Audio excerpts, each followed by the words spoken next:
ठीक है, चलो फॉरेक्स ट्रेडिंग के बेसिक समझते हैं।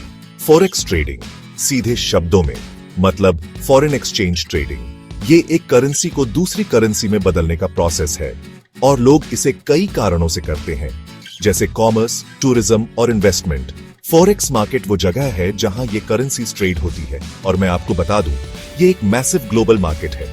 हम बात कर रहे हैं बिलियंस ऑफ डॉलर्स की जो हर रोज ट्रेड होते हैं। अब इस मार्केट का कोई सेंट्रल फिजिकल लोकेशन नहीं है, बल्कि ये बैंक्स, कॉर्पोरेशंस और इंडिविजुअल्स के इलेक्ट्रॉनिक नेटवर्क के जरिए चलता है। ये दिन में 24 घंटे, हफ्ते में 5 दिन खुला रहता है दुनिया भर के मेजर फाइनेंशियल सेंटर्स में। तो ज्यादातर लोगों के लिए फॉरेक्स ट्रेडिंग असल में कैसे काम करता है? देखो, इसमें एक करेंसी खरीदना और साथ ही दूसरी करेंसी बेचना शामिल है। ये हमेशा पेयर्स में ट्रेड होते हैं, जैसे यूएस डॉलर और Indian rupee, USD, INR. Traders exchange rates के फ्यूचर डायरेक्शन पर स्पेक्यूलेट करते हैं। इन मूवमेंट्स से प्रॉफिट कमाने की उम्मीद है। जैसे अगर आपको लगता है कि यूरो डॉलर के मुकाबले बढ़ेगा, तो आप यूरोस खरीदते हैं और डॉलर्स बेचते हैं। ब्रोकर्स द्वारा दिए गए ऑनलाइन प्लेटफॉर्म्स इसे एक्सेसिबल बनाते हैं, लेकिन सक्सेस के लिए मार्केट ट्रेंड्स को समझना बहुत जरूरी है। ये निश्चित रूप से किस्मत का कोई आसान खेल नहीं है। गैप 2S फॉरेक्स मार्केट में कई अलग अलग एंटिटीज हिस्सा लेती हैं। बड़े इंटरनेशनल बैंक्स मेजर प्लेयर्स हैं जो करेंसी के ह्यूज वॉल्यूम्स में ट्रेड करते हैं। मल्टीनेशनल कॉर्पोरेशंस भी हिस्सा लेती है क्योंकि उन्हें अपने इंटरनेशनल बिजनेस ऑपरेशंस के लिए फॉरेक्स की जरूरत होती है। सेंट्रल बैंक्स जैसे रिजर्व बैंक ऑफ इंडिया भी शामिल होते हैं, जो अपने देश के फॉरेन एक्सचेंज रिजर्व्स को मैनेज करते हैं। इन्वेस्टमेंट मैनेजर्स और हेज फंड्स प्रॉफिट के लिए फॉरेक्स ट्रेड करते हैं और हाल ही में ज्यादा इंडिविजुअल रिटेल ट्रेडर्स ने हिस्सा लेना शुरू कर दिया है। इस विशाल मार्केट में हर पार्टिसिपेंट के अपने गोल्स और स्ट्रैटेजीज होते हैं। फॉरेक्स ट्रेडिंग की पॉपुलैरिटी काफी बढ़ गई है, ज्यादातर प्रॉफिट्स कमाने की पोटेंशियल की वजह से। मार्केट हाईली लिक्विड है, मतलब आप आसानी से करेंसीज खरीद या बेच सकते हैं।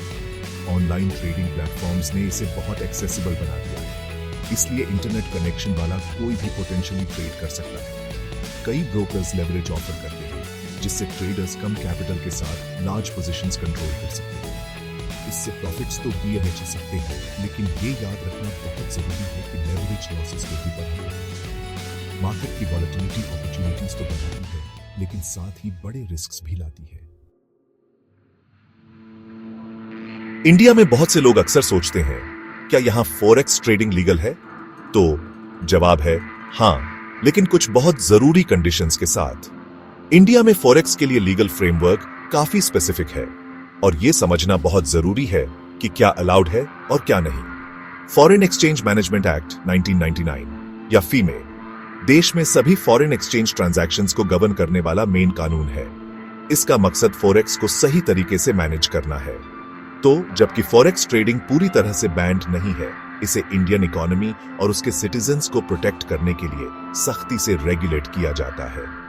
तो इंडिया में रेजिडेंट्स के लिए किस तरह का फॉरेक्स ट्रेडिंग असल में परमिटेड है? Indian residents legally currency derivatives में ट्रेड कर सकते हैं, जिसमें फ्यूचर्स और ऑप्शंस शामिल हैं। इन्हें रिकॉग्नाइज्ड स्टॉक एक्सचेंजेस पर ट्रेड किया जाना चाहिए, जैसे नेशनल स्टॉक एक्सचेंज और Bombay stock exchange. Permitted currency pairs वो हैं जो इंडियन रूपी से जुड़े हों। आमतौर पर USD INR, EUR INR, GBP INR और जेपीवाई आईएनआर शामिल हैं। ये ट्रांजैक्शंस करेंसी रिस्क से हेजिंग के लिए या स्पेकुलेशन के लिए किए जा सकते हैं, लेकिन एक्सचेंज ट्रेडेड फ्रेमवर्क के अंदर। गैप 2S ये जानना बहुत जरूरी है कि रेजिडेंट इंडियंस के लिए आमतौर पर क्या इलीगल है। इंटरनेशनल ऑनलाइन प्लेटफॉर्म्स पर फॉरेक्स ट्रेडिंग आमतौर पर अलाउड नहीं है, खासकर अगर ये प्लेटफॉर्म्स ऐसे करेंसी पेयर्स ऑफर करते हैं जिनमें इंडियन रूपी शामिल न हो। फॉरेक्स पर कॉन्ट्रैक्ट्स फॉर डिफरेंस CFDs में ट्रेडिंग भी रिस्ट्रिक्टेड है। अनऑथराइज्ड डीलर्स के जरिए फॉरेन करेंसीज के लिए मार्जिन ट्रेडिंग फैसिलिटीज का इस्तेमाल प्रोहिबिटेड है। ऐसे फॉरेक्स ट्रेडिंग एक्टिविटीज के लिए इलीगल चैनल से इंडिया के बाहर पैसा भेजना FEMA का वायोलेशन है। ये रिस्ट्रिक्शंस खास इकोनॉमिक कारणों से लगाए गए हैं। इलीगल फॉरेक्स ट्रेडिंग में शामिल होने से गंभीर परिणाम हो सकते हैं। FEMA के तहत पेनल्टीज बहुत सीवियर हो सकती है, जिसमें बड़े फाइनेंशियल फाइन्स और कुछ मामलों में जेल भी हो सकती है। लीगल एक्शन के अलावा इंडिविजुअल्स को अपना सारा इन्वेस्टेड पैसा खोने का रिस्क भी होता है। अनरेगुलेटेड इंटरनेशनल प्लेटफॉर्म्स बहुत कम या कोई इन्वेस्टर प्रोटेक्शन नहीं देते, इसलिए अगर कुछ गलत होता है तो अपना पैसा वापस पाना बहुत मुश्किल होता है। इसलिए नियमों को समझना और उनका पालन करना आपकी फाइनेंशियल सेफ्टी और लीगल स्टैंडिंग के लिए बेहद जरूरी है। रिजर्व बैंक ऑफ इंडिया या आरबीआई फॉरेन एक्सचेंज को मैनेज करने में सेंट्रल रोल निभाता है। आरबीआई इंडिया का सेंट्रल बैंक और प्राइमरी फाइनेंशियल रेगुलेटर है, जो फॉरेन एक्सचेंज मैनेजमेंट एक्ट 1999 को इंप्लीमेंट करने के लिए जिम्मेदार है। आरबीआई के main goals Indian financial system में स्टेबिलिटी बनाए रखना और देश के फॉरेन एक्सचेंज रिजर्व्स को इफेक्टिवली मैनेज करना है। आरबीआई सभी फॉरेक्स ट्रांजैक्शंस की देखरेख करता है। यह सुनिश्चित करने के लिए काम करता है कि कैपिटल फ्लोज को इस तरह से मैनेज किया जाए जिससे इंडियन इकोनॉमी को फायदा हो। इससे करेंसी मार्केट में अचानक आने वाले शॉक्स को रोकने में मदद मिलती है। आरबीआई रिटेल फॉरेक्स ट्रेडिंग को लेकर कॉशियस अप्रोच अपनाता है, मुख्य रूप से इंडियन सिटीजन्स को स्पेक्युलेटिव फॉरेक्स ट्रेडिंग से जुड़े हाई रिस्क से बचाने के लिए। आरबीआई देश से अनकंट्रोल्ड कैपिटल आउटफ्लो को रोकने के लिए भी काम करता है, क्योंकि ऐसे आउटफ्लोज इंडिया के बैलेंस ऑफ पेमेंट्स पर नेगेटिवली इंपैक्ट डाल सकते हैं। आरबीआई अक्सर नियमों को क्लैरिफाई करने और पब्लिक को इलीगल फॉरेक्स ट्रेडिंग स्कीम्स के बारे में वार्न करने के लिए सर्कुलर्स, नोटिफिकेशंस और प्रेस रिलीजेस जारी करता है।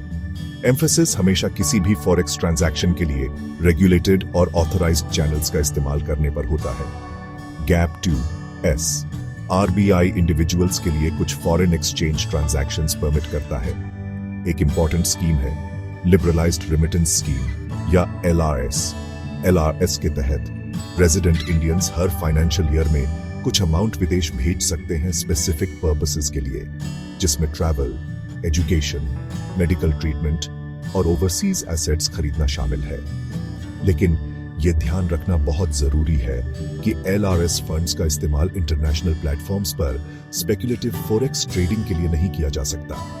ट्रेड पेमेंट्स, एजुकेशन फीस और ट्रैवल एक्सपेंसेस से जुड़े करंट अकाउंट ट्रांजैक्शंस आमतौर पर ऑथराइज्ड चैनल्स के जरिए परमिटेड हैं। सभी फॉरेन एक्सचेंज ट्रांजैक्शंस को ऑथराइज्ड डीलर्स के जरिए करना बिल्कुल जरूरी है, आमतौर पर बैंक्स और आरबीआई द्वारा अप्रूव्ड अन्य फाइनेंशियल इंस्टीट्यूशंस।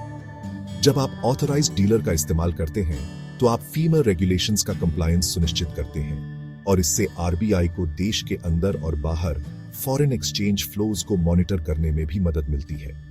इससे भी ज्यादा जरूरी, ऑथराइज्ड एंटिटीज के साथ डील करना इंडिविजुअल्स को प्रोटेक्ट करता है, उन्हें फ्रॉडुलेंट स्कीम्स से बचाता है और यह सुनिश्चित करता है कि ट्रांजैक्शंस लेजिटिमेट है। किसी भी ट्रांजैक्शन को करने से पहले फॉरेक्स सर्विसेज ऑफर करने वाली किसी भी एंटिटी के क्रेडेंशियल्स हमेशा वेरीफाई करें। लीगल फॉरेक्स ट्रेडिंग जब सही तरीके से किया जाए तो कुछ बेनिफिट्स दे सकता है। इंटरनेशनल ट्रेड में शामिल बिजनेसेस के लिए ये हेज करने का एक तरीका देता है, मतलब वे करेंसी एक्सचेंज रेट्स में अनफेवरेबल मूवमेंट से खुद को प्रोटेक्ट कर सकते हैं। इससे फाइनेंशियल रिस्क्स को मैनेज करने में मदद मिलती है। इंडिविजुअल ट्रेडर्स के लिए रिकॉग्नाइज्ड इंडियन एक्सचेंजेस पर करेंसी डेरिवेटिव्स स्पेक्युलेटिव अपॉर्चुनिटीज देते हैं और डाइवर्सिफाइड इन्वेस्टमेंट पोर्टफोलियो का हिस्सा हो सकते हैं। हालांकि इंडियंस के लिए ग्लोबल फॉरेक्स मार्केट तक एक्सेस रिस्ट्रिक्टेड है, परमिटेड चैनल्स फिर भी कुछ हद तक पार्टिसिपेशन ऑफर करते हैं। इन लिमिटेड तरीकों को समझना की है, लेकिन फॉरेक्स ट्रेडिंग में बहुत बड़े रिस्क्स शामिल होते हैं। फॉरेक्स मार्केट अपनी हाई वॉलेटिलिटी के लिए जाना जाता है और एक्सचेंज रेट्स तेजी से और अनप्रेडिक्टेबली बदल सकते हैं। ये वॉलेटिलिटी बड़े फाइनेंशियल लॉसेस का कारण बन सकती है, खासकर इनएक्सपीरियंस्ड ट्रेडर्स के लिए। लेवरेज का इस्तेमाल दोधारी तलवार है, जबकि ये प्रॉफिट्स को बढ़ा सकता है, ये लॉसेस को भी उतना ही बढ़ा सकता है और ट्रेडर्स अपने इनिशियल इन्वेस्टमेंट से ज्यादा खो सकते हैं। करेंसी प्राइसेस को प्रभावित करने वाले फैक्टर्स कॉम्प्लेक्स हैं, जिनमें इकोनॉमिक डेटा, जियोपॉलिटिकल इवेंट्स और मार्केट सेंटिमेंट शामिल हैं, जिससे एक्यूरेट प्रेडिक्शंस करना बहुत मुश्किल हो जाता है। अनरेगुलेटेड ऑनलाइन प्लेटफॉर्म से स्कैम्स का शिकार होने का भी लगातार रिस्क रहता है। Gap 2S। तो अगर जनरल पब्लिक फॉरेक्स ट्रेडिंग करने का सोच रही है तो उन्हें क्या करना चाहिए? पहला और सबसे इंपॉर्टेंट स्टेप है एजुकेशन।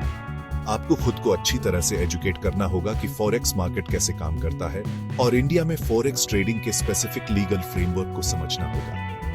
हमेशा एनएसई या बीएसई जैसे रेगुलेटेड एक्सचेंजेस पर ट्रेडिंग करें और किसी भी फॉरेक्स ट्रांजैक्शंस के लिए केवल ऑथराइज्ड डीलर्स का ही इस्तेमाल करें। फॉरेक्स ट्रेडिंग से बहुत हाई या गारंटीड रिटर्न्स का वादा करने वाले किसी भी व्यक्ति या प्लेटफॉर्म से बेहद सावधान रहें, क्योंकि ऐसे वादे अक्सर फ्रॉडुलेंट स्कीम्स के लिए रेड फ्लैग होते हैं।